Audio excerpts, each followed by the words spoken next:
Voilà pour l'apéro, pour démarrer l'émission. Messieurs, je voulais vous faire commenter ce chiffre qui est tombé, voilà, cette étude qui est tombée en toute fin de semaine dernière. Origine, la Banque de France qui, nous dit le quotidien Les Échos, rassure sur la santé des entreprises tricolores en évaluant à un petit peu plus de 6% les sociétés qui, fragilisées par la crise sanitaire, pourraient être en difficulté avec l'arrêt annoncé, déjà initié un petit peu, des dispositifs d'accompagnement. La Banque de France, elle a travaillé sur un panel d'un petit peu autour de 200 000 entreprises pour arriver à ce chiffre-là, en regardant l'endettement, en regardant la trésorerie, évidemment, en comparant, en essayant de sortir du lot les entreprises qui avaient déjà des difficultés avant la crise sanitaire. Alors, 6%, ça ne veut pas forcément dire qu'il y aura 6% des PGE qui ne seront pas remboursés, mais du coup, voilà, c'est quand même un espèce de bulletin de santé générale des entreprises françaises au sortir, ou en tout cas au début de la fin de cette période de crise sanitaire et économique. Je vais m'adresser d'abord pour le commentaire à l'entrepreneur. Jérôme, est-ce que ce chiffre de 6%, il vous paraît élevé ou il vous paraît finalement assez faible compte tenu de ce qu'on vient de vivre ? Ouais, il me paraît assez raisonnable, ouais. Mais c'est normal puisqu'on est dans un moment extraordinairement keynésien, un moment keynésien par excellence. On vient de vivre un déversement de liquidités pour soutenir l'économie arrêté par les mesures sanitaires liées à la pandémie inouïe. On a des revenus des ménages qui ont été préservés par le chômage partiel. Ils ont même légèrement augmenté en moyenne l'année dernière en France. On a des entreprises qui ont bénéficié du PGE, qui ont bénéficié des mesures de subvention directes, etc.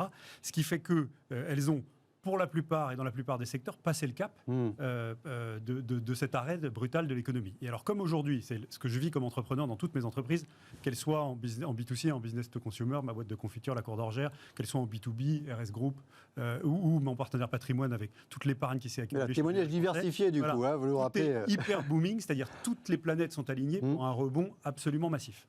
Et du coup, ça veut dire que dans ce rebond, il y a deux choses qui sont en train d'apparaître quand la marée se retire, entre guillemets. Premièrement, c'est qu'il y a encore des pans entiers de l'activité qui ne vont pas redémarrer aussi vite que prévu pour cause de difficultés logistiques d'approvisionnement, pour cause de main-d'œuvre qu'ils n'arrivent pas à trouver, ou pour cause tout simplement du fait que leur modèle économique a été trop fragilisé.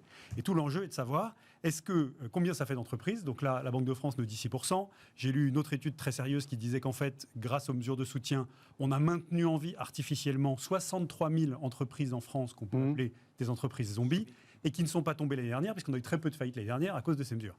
Il va falloir laisser tomber ces entreprises. Il va falloir débrancher progressivement les aides, et il va falloir les laisser tomber. Donc ça veut dire que ça va faire du chômage. Et ce qui est très important pour que la relance se passe bien, c'est qu'on puisse rendre fluide la réembauche de ces gens qui seront sur le carreau par les entreprises qui ont cruellement besoin de main-d'œuvre. Vous pouvez parler à tous mes camarades entrepreneurs de l'hôtellerie et de la restauration, ils ont tous rouvert. Et ils ont tous rouvert avec une pénurie de main-d'œuvre. C'est-à-dire qu'ils cherchent des équipes pour assurer la reprise de leur activité au volume où la demande est là. Voilà.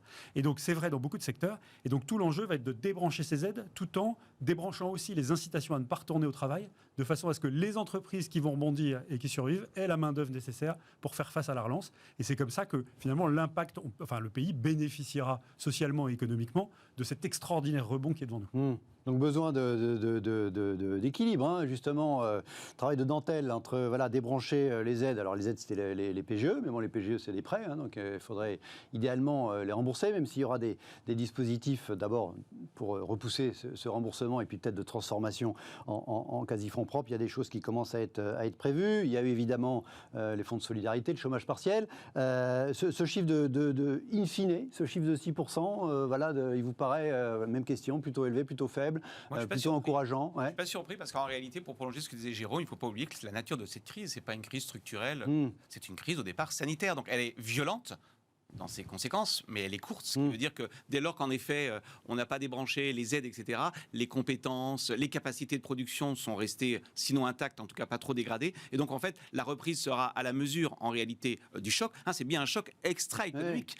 Et je crois plutôt, comme Jérôme, que le problème va être plutôt du côté de l'offre et pas de la demande. En effet, des tensions, on les voit déjà, sur le marché du travail, sur les approvisionnements. Donc c'est la nature même de cette crise Et sa violence, mais son caractère limité dans le temps, fait que c'est pas complètement surprenant. Alors, premièrement, ceci étant, on aura quand même un sujet, et Jérôme l'a dit, qui est capital. Alors c'est peut-être un peu violent de dire ça sur un plateau télévision, mais les fameuses firmes zombies, parce que c'est plus profond que ça. Derrière l'idée des firmes zombies, il y a aussi ce qu'on appelle la destruction créatrice. C'est-à-dire cette crise doit être aussi l'occasion, si j'ose dire, de nettoyer un certain nombre d'entreprises qui, de toute façon, n'étaient pas viables par nature. Avant même les films zombies, elles l'étaient vraisemblablement pour la plupart d'entre elles, avant même la crise sanitaire. Ce qui est important, c'est que n'oublions jamais qu'en économie, ces entreprises-là empêchent peut-être aussi d'autres entreprises. Par une mauvaise allocation des ressources. Notamment des entreprises qui font d'activités en ligne, de les remplacer. Donc il y a toute cette dimension-là de substitution des entreprises qui pose en effet la question aussi de la transition pour les employés, etc.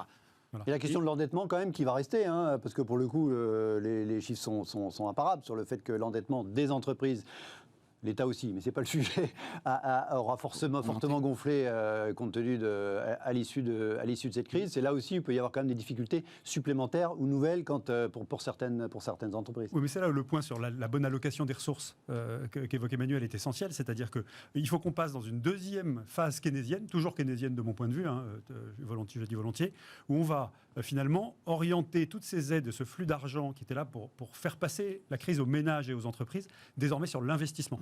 Et le fait qu'on contribue au financement du besoin en fonds de roulement des entreprises qui ont besoin d'investir pour que l'offre soit en face de la demande.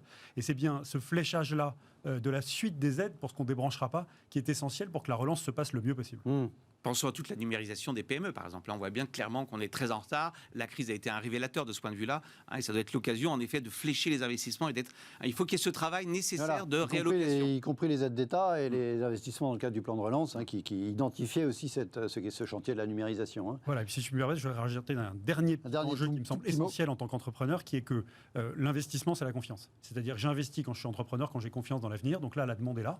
J'ai aussi besoin d'avoir confiance dans l'avenir parce que je sais qu'il sera stable sur le plan de la façon dont je serai traité. Et donc ça veut dire que la seule façon que nous avons de sortir par le haut de cette crise en tant qu'État-nation, en tant que pays, c'est vraiment que la masse taxable augmente, mais que surtout qu'on ne touche pas à la fiscalité, pas d'augmentation des impôts pour rembourser la dette de l'État, etc. Parce qu'on a besoin de cet environnement stable pour être sûr que la confiance est là, pour que tout le monde investisse, pour que l'offre soit en face de la demande qui revient. Et ça, on verra la nature de la campagne électorale qui s'annonce, et ce que décideront les uns et les autres, in fine, les électeurs, sur cette question de la fiscalité, mais on comprend bien le point. Allez, tout de suite, notre premier gros sujet, on s'intéresse à la concurrence.